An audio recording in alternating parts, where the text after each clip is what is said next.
Qur'on o'liklarga o'qilgan narsa emas bu. Biz bugun faqat o'liklarga o'qishni ishlatadigan bo'lib qoldik Qur'ondan. 4 ta xatmi bor, 5 ta xatmi bor, gap yo'q, savob. Biz aqidamizda Qur'onni savobi boradi deyiladi. Vahobiylar bormaydi deydi.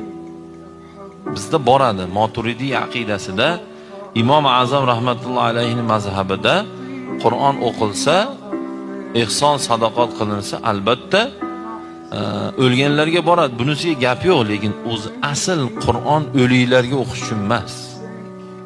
Qur'on tiriklar uchun.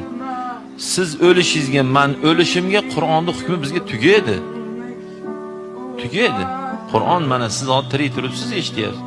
Men tirik turibman, gapiryapman. Qur'on biz uchun.